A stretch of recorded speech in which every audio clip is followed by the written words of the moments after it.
presents the essential characteristics of TPM. To facilitate the understanding of its characteristics, we have structured TPM as a system, composed of 3 different types of processes, and for each of them, we analyze their specific characteristics. In this diagram, we will build a TPM model, composed of a set of 3 classes of processes. The right balance in the execution of these processes is the key to achieving truly superior and sustainable results over time. The first class of processes is the fundamental processes, also called TPM pillars. These processes focus on the technical aspects, and aim to maximize the efficiency of a company's production system. The JIPM suggests using the 8 pillars to eliminate losses affecting equipment, processes, materials, labor, product quality, accident risks, and negative environmental effects.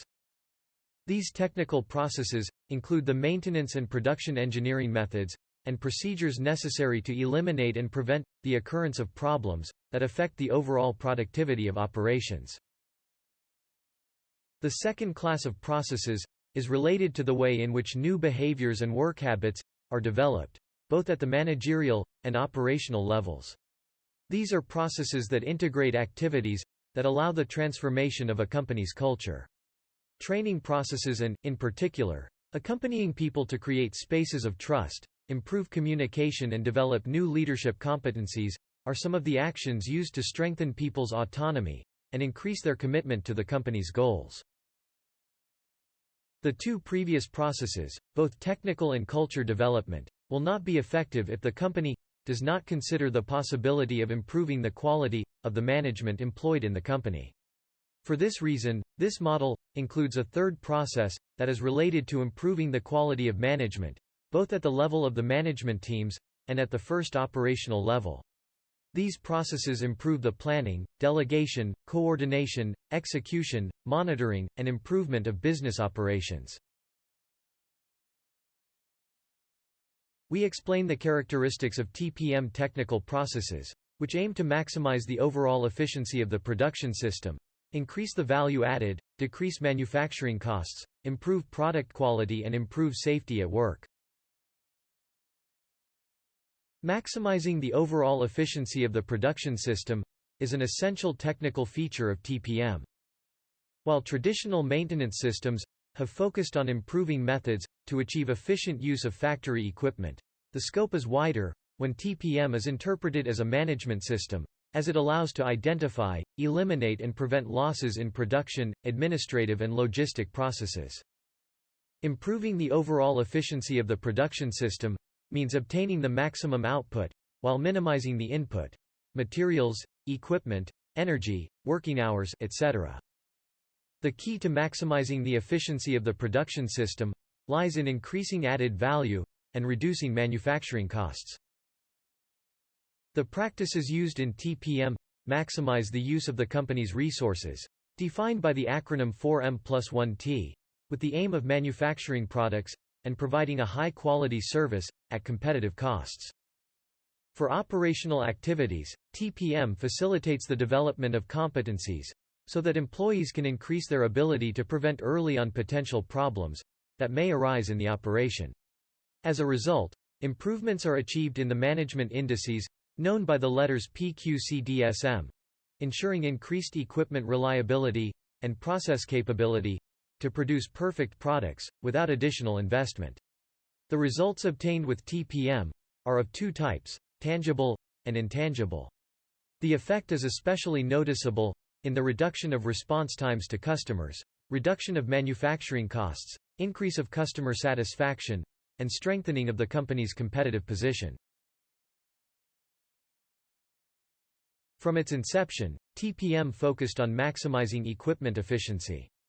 To achieve this goal, Professor Nakajima proposed the following 5 essential team activities.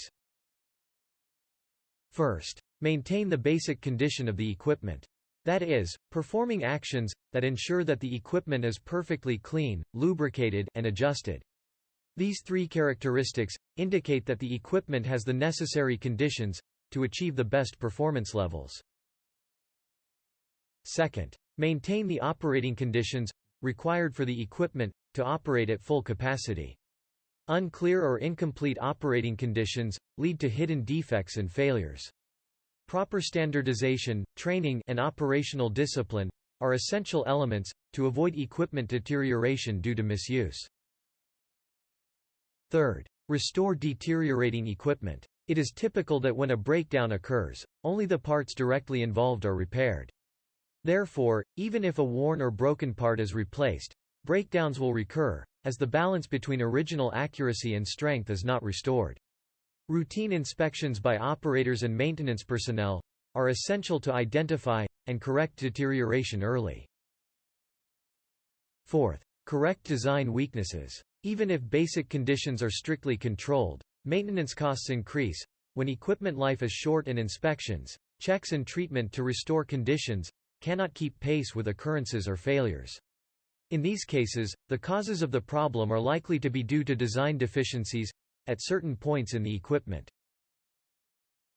Fifth, improve competence and skills for correct operation and maintenance. Many failures are caused by a lack of technical skill and competence. Human error often goes undetected, making it difficult to eliminate. The responsibilities of operators and maintenance technicians to maintain equipment must be made clear, and their skills must be trained on an ongoing basis. The above 5 factors suggested by Professor Nakajima gave rise to the essential pillars of TPM: autonomous maintenance, preventive maintenance, maintenance prevention, and the education and training pillar. It has been common for several decades to use the figure of the Parthenon, a Doric temple in ancient Athens, built in white marble in the 4th century BC, to represent the structure of the TPM pillars. This graphic presents the 4 essential pillars: autonomous maintenance, preventive maintenance, focused improvement, and education and training, to increase the improvement of equipment efficiency. It also includes 4 specialized pillars, useful for improving production operations: quality maintenance, TPM for production support areas, maintenance prevention or early maintenance, and safety and environment. 2 pillars used in some corporations, and not integrated in the 8-pillar model suggested by the Japan Institute of Plant Maintenance, are included in this chart. These pillars aim to improve a company's logistics operations, those related to the physical movement of materials, and those associated with the administrative work of logistics operations, such as planning, forecasting, scheduling, procurement, and customer deliveries. Ultimately, these pillars of the Parthenon rest on a solid foundation, which in the TPM model is represented by the processes that enable vitalizing workplaces and excellent operations leadership and management. The quality of a company's talent management ensures the soundness of the technical TPM processes. The way leaders engage their teams to care for the company's purpose and results is the main foundation of the TPM building. One of the most important characteristics of TPM is the methodology of how its activities are developed in an industrial organization. The TPM pillars are implemented through a sequence of steps created by JIPM from its decades of practice in Japanese industry. The steps of each pillar are cumulative, and each of them has a specific purpose, both from the point of view of improving the efficiency of the production process, as well as the development of work habits in people. At each step, specific methods are used that eliminate and prevent various types of losses in production effectiveness. In addition, it is necessary to design and use a management system that ensures that each of the methods considered in each step is implemented correctly and provides the expected benefits. The structure of TPM development in pillars and standardized steps allows the evaluation of the progress with reference standards, known as TPM audits. 3 types of TPM audits are commonly used: step audits, pillar audits, and audits to assess the overall development of a TPM project. An excellent benchmark for assessing the overall TPM performance is known as the JIPM TPM Award Evaluation. Another interesting aspect of the TPM pillars is that they can cover each of the stages of the useful life of a facility or equipment, from conceptual design, construction, assembly, operation, and dismantling and scrapping, in the final stage of its useful life. Finally, we consider that the TPM methodology is simple and easy to apply, but it requires discipline and rigor in its application. It is common to observe in some factories attempts to skip some of the steps in order to speed up the process. However, these companies find it difficult to continue the implementation due to the lack of these contents.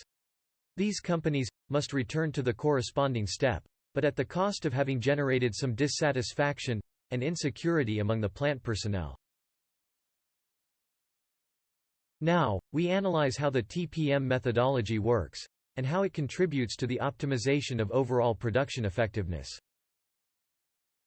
A prerequisite for the initiation of TPM activities in a plant or pilot area of a plant is a solid 5S program. 5S is not part of the TPM pillars. But its development allows not only to improve the quality of the worksite, but also to create new work habits in the frontline operating personnel, related to the careful observation of the state of the work area, respecting the work standards and self-control routines. To eliminate a good part of the causes that affect the performance of the equipment, the dynamics of improvement with the TPM methodology starts with the work of drastically eliminating anomalies or small defects in the equipment, using the initial steps of autonomous maintenance, and eliminating as many breakdowns as possible, using focused improvement methods and corrective maintenance procedures. The work performed with the initial steps of these two pillars allows for recovering the basic conditions of the equipment and stabilizing its operation. Some statistics, shared by companies with extensive TPM experience, indicate that, by implementing autonomous maintenance and preventive maintenance in its initial steps, improvements that can reach more than 12% of the overall equipment effectiveness (OEE) can be achieved in less than a year. However, to efficiently develop these two pillars, it is required to increase the operator's knowledge of the equipment, develop skills to analyze and solve equipment problems, and use root cause diagnosis methods, among others. This support work is accomplished by implementing the education and training and focused improvement pillars.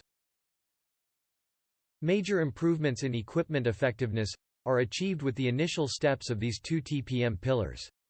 The intermediate and advanced steps play a different, but complementary roles. That is, to ensure that the achievements are sustained over time, and to provide some additional improvement figures. Moreover, especially for the autonomous maintenance pillar, the advanced steps significantly affect the transformation and consolidation of a new work culture, based on responsible autonomy, development of work in small teams, and improvement of commitment. The quality maintenance pillar is introduced once an intermediate level of autonomous and preventive maintenance has been reached. The purpose is to eliminate losses related to product quality and process flow improvement. The remaining pillars aim to improve production operations and optimize the overall production system. Their methodologies are designed to be applied beyond machinery. For example, the TPM pillar for operation support departments focuses on losses caused by information problems, weaknesses in the coordination of actions between departments, and other issues related to operational management. The safety, health, and environment pillar establishes the necessary conditions for the proper development of TPM.